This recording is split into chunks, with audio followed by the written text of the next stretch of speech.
Alright guys, hello and welcome to game number 1 today between Lojza and DauT in the round robin stage of Clash of the Titans. Both of these guys securing themselves into the round robin stage, and now they are going to face up against each other in what I think is going to be an absolutely incredible set of games right here. Lojza, as we know, showed himself to be an incredible player so far this tournament, taking down the likes of Juan, Tim and Lovecheng so far to get himself into the final stages. DauT, on the other hand, the Serbian monster, as we are all very well aware, absolute legend of AoE, and if Lojza takes him down today, then that is going to be one incredible achievement for this young Czechoslovakian guy, or Czech Republic guy. I'm rooting for him, I really am, but obviously at the same time, DauT is one legend of AOC. So, up to the north of the map, playing in green today. As the Huns, we do have RBK Lojza. And down to the south in blue, playing as the Huns, is Tyrant DauT. And first map, Arabia Hun War. So it's going to be a typical bread and butter AoE start, and that's the kind of thing that I think is a great way to divide two players, or choose or see who is the strongest of two players. But of course, Arabia is something that both players are going to be extremely familiar with. It's the kind of matchup that every 1v1 player in Age of Empires plays on a regular basis, and so it's kind of one of those games and one of those matchups that is really going to be a test of pure skill and not so much different fancy builds on the maps that are in the Clash of the Titans map pack, for instance. And yeah, so I think it's going to be a great matchup, and I think it's going to be very close. We'll have to obviously just wait and see how it goes in that respect. So DauT, then, we'll have a look at his map, see what he's got. It looks actually fairly closed, to be fair. I think he's going to be quite happy with this map indeed, aside from the fact that he has got wood at the front of his TC, and that's pretty much it. Aside from that, it is pretty easy for him to wall up. He's got a lot of cliffs around on the right hand side, as well as the left hand side as well, making it incredibly easy for him to wall. The top right side, slightly open. And the other downside, I guess, is the fact that his gold is right up here on this hill. And they are actually surprisingly close together. There's not really much distance between them at all. And if Lojza was to play aggressive here, he could attack that gold quite easily. However, for DauT, he has got two golds right in the corner of the map here, and this is going to be fairly easy for him to protect, especially this one, as it is really only accessible from one route. So, you know, if DauT does lose that gold on the front, then he is going to be in an okay situation to be able to fall back and take the gold in the back, though, of course, it's not ideal.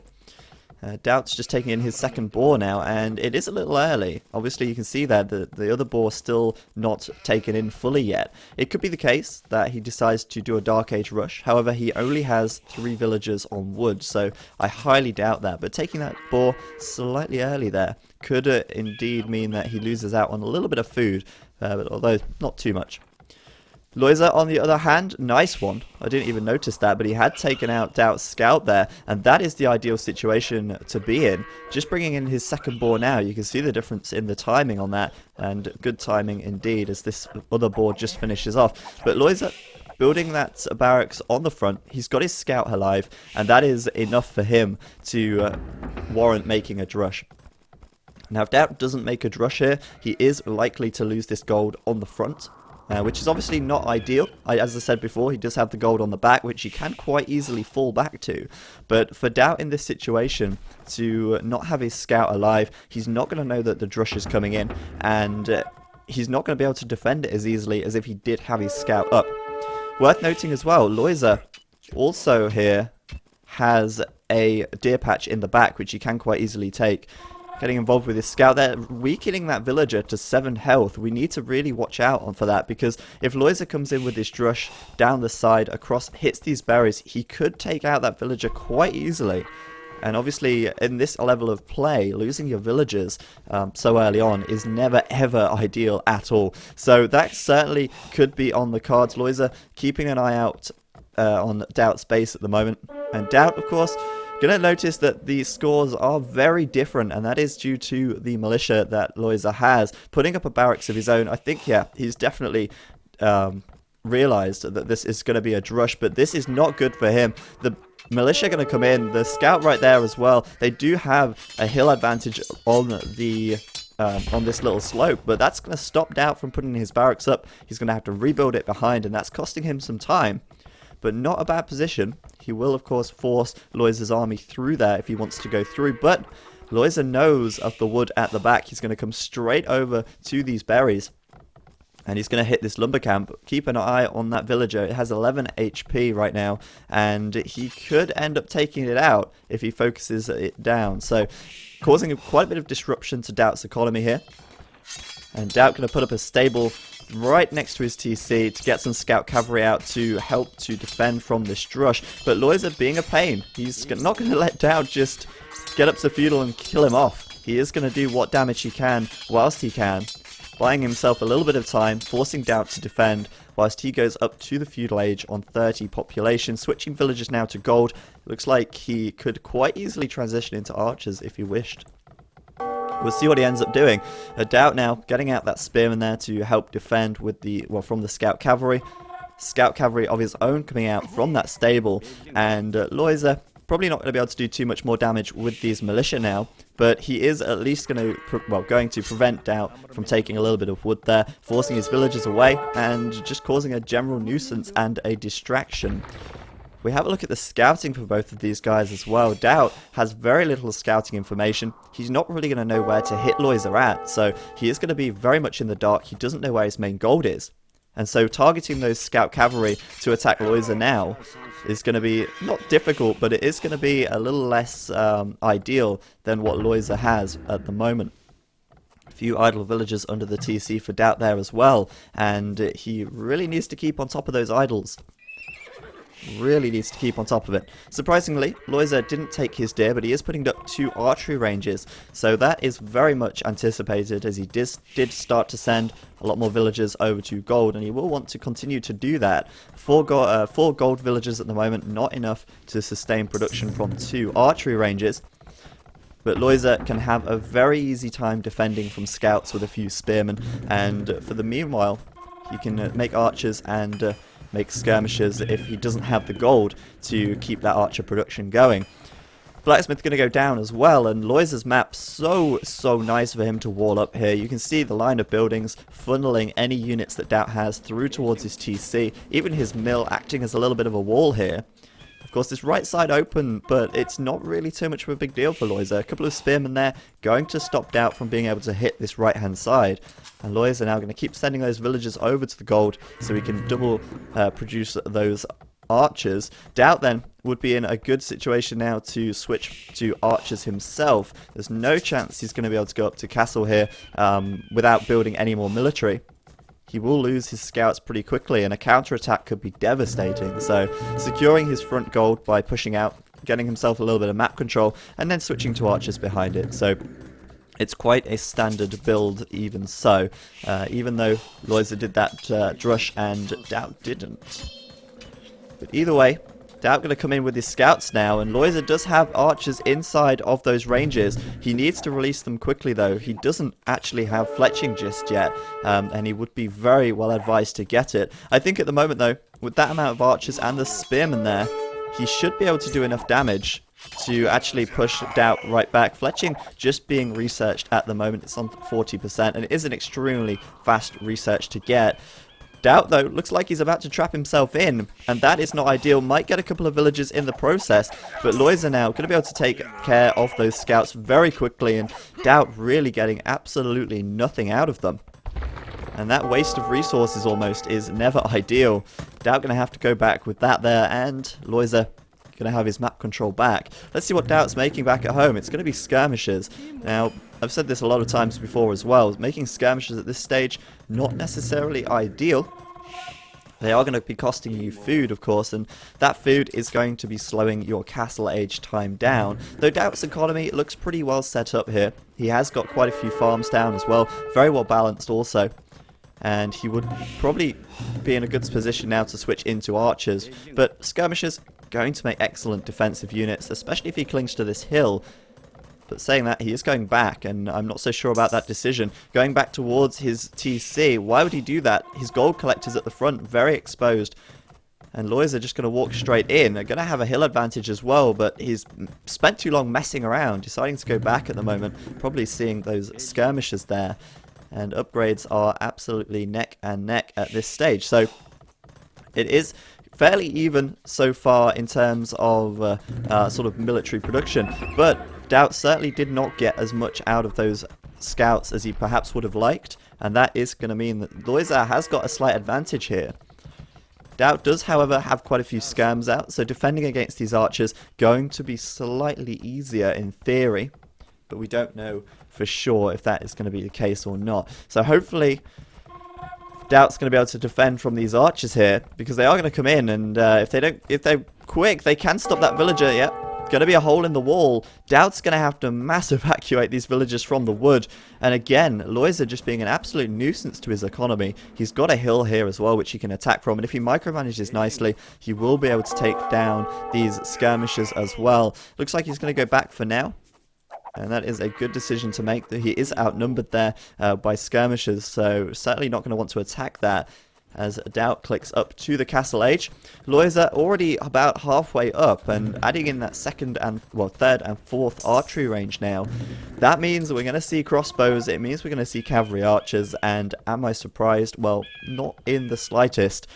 Cavalry archers are just so common, and you know, I almost wish that players would start making knights rather than cavalry archers, but archers so much more versatile in the feudal age, and they can be upgraded to crossbow as well, so it just makes more sense to go with archers, crossbow, and then switch into cavalry archers, both of them adding in those extra ranges there. And for DauT, he should probably consider getting the elite skirmisher upgrade once he goes up, because he does have quite a few skirms there. And he does know that Lojza's got a mainly archer army, so it would make a lot of sense for him to do that.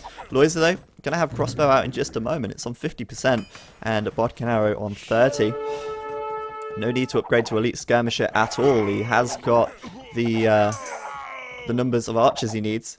No skirmishers on the field for him in the slightest. And I think Lojza now is really starting to slowly pull ahead. The one way that DauT's going to be able to get back into this is with extra TCs, and let's have a quick look. He has still got the 200 stone in the bank, so he can add those TCs in once he gets the wood. But wood going to be a massive drain on the economy at the moment, because he's going to be making a lot of archers, and he's going to be switching into cavalry archers as well. So for DauT here, he has got the wood at the moment to make a new TC, but it is going to be spent very quickly, so he has got to be very, very cautious with putting a TC up in case he ends up cutting off his military production. For Lojza, though, well, Lojza's just going all-out aggression at the moment. He put a tower up on this right-hand side, so he can't afford a new town centre at the moment, but he is creating 4 cavalry archers at a time.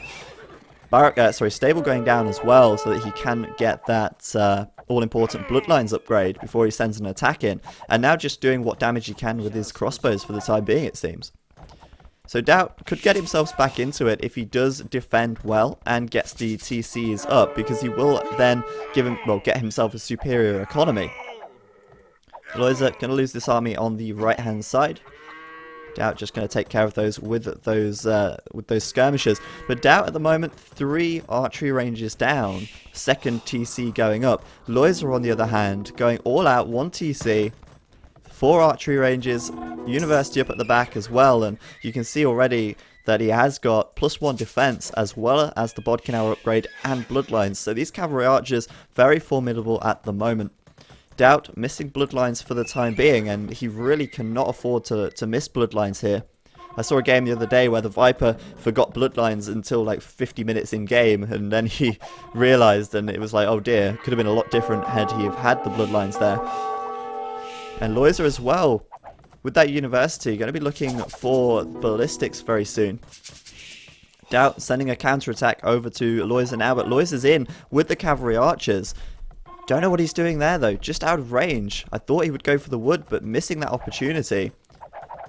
But right at the moment, DauT unable to take any wood at all. DauT as well attacking in on the front side. Looks like he's going to hit Lojza's gold, and he's going to pick up a lot of villagers there. 2 going down straight away, 3, 4, and it's just going to keep on going up. Nice play by DauT. That is Lojza's only source of gold at the moment. He has got a gold pile in the back, which he can quite easily take.